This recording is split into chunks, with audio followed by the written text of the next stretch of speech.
उहाँ हाम्रो सिङ्गर रेखा Shah.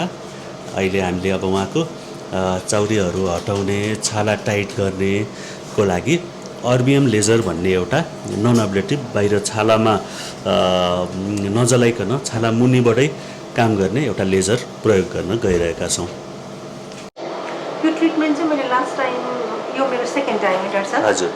First time चाहिँ मैले के भनिरहेको थिएँ, घाँटीमा रिङ्कल भयो भनिरहेको थिएँ होइन। हजुर, अब त्यो धेरै गइसक्यो होइन। त्यो चाहिँ रिङ्कल चाहिँ यस्तो रिमुभ हुँदो रहेछ कि यो ट्रिटमेन्टले अर्बिएम होइन यसको हजुर हजुर अर्बिएम।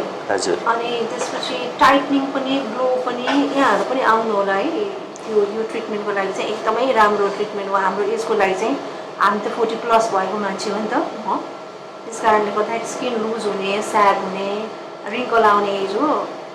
अब यो ट्रिटमेन्ट गर्नुभयो भने चाहिँ यहाँहरूले कम्प्लिटली टाइट पनि, ग्लोइङ पनि, अनि पछि रिङ्कललेस पनि पाउनुहुन्छ। घाँटीमा त कस्तो रिङ्कल फिल भएको थियो अस्ति, अहिले त टोटल्ली कम्प्लिटली गयो वान टाइम है। अब यो चाहिँ एक महिनाको फरकमा 3-4 चोटि गर्नुपर्ने उपचार हो। हुन चाहिँ हामीले घाँटीको पहिलो अस्ति फर्स्ट सेसन गरिसक्यौँ, आज दोस्रो पटक गर्न गइरहेका छौँ र सँगसँगै फेसको पनि गर्दैछौँ। अब पोल्छ होला यति हो त, त झन् नम्बिङ लगाएको छौँ।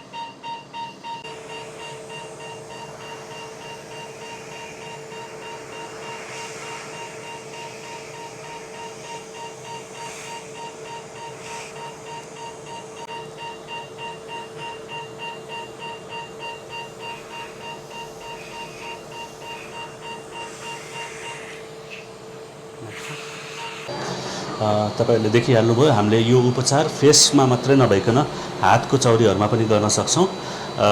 खासै त्यस्तो धेरै पेनफुल हुँदैन। रेडनेसहरू हल्का थोरै केही बेरको लागि रेडनेस हुन्छ, अलिअलि थोरै पेन हुन्छ। अब यसपछि हामीले फेस मास्क एउटा चिसो आइसवाला लगाउँछौँ र 2-3 घन्टापछि रेडनेसहरू सबै हराएर जान्छ। पेनफुल पनि छैन। हजुर, पेनफुल पनि छैन। अब यो चाहिँ एकदम इफेक्टिभ ट्रिटमेन्ट हो। मेरो चाहिँ अस्ति यहाँहरूलाई देखाइदिन्छु है। यहाँ चाहिँ लाइनिङ थियो, डाक्टर साहबले पनि देख्नु भएको थियो। यहाँ चाहिँ कस्तो चाउरी थियो कि त्यो चाहिँ एकदमै हरायो। अहिले आज चाहिँ हामीले मैले हातमा पनि गरेको छु, हेर्नु होला। अब नेक्स्ट टाइम देखाउँला, योभन्दा राम्रो हुन्छ। यस है। अब तपाईँहरूलाई पनि इन्ट्रेस्ट लाग्छ भने हाम्रो यो सिक्रेट डुओको अर्बिएम लेजर हाम्रो बौद्धवाला ब्रान्चमा छ, भिजिट गर्नुहोस् र ट्रिटमेन्टको लागि आउनुहोस्। अब ट्रिटमेन्टपछि फेसमा लगाइराख्नु भएको छ, चिसो छ, कस्तो लागिरहेछ? शीतल फिल भइरहेछ। अरूभन्दा पनि ट्रिटमेन्ट गरेपछि राम्रो हुन्छ, टाइटनिङ हुन्छ, एकदम मक्ख परिरहेको छु म। हस्, थ्याङ्क यू।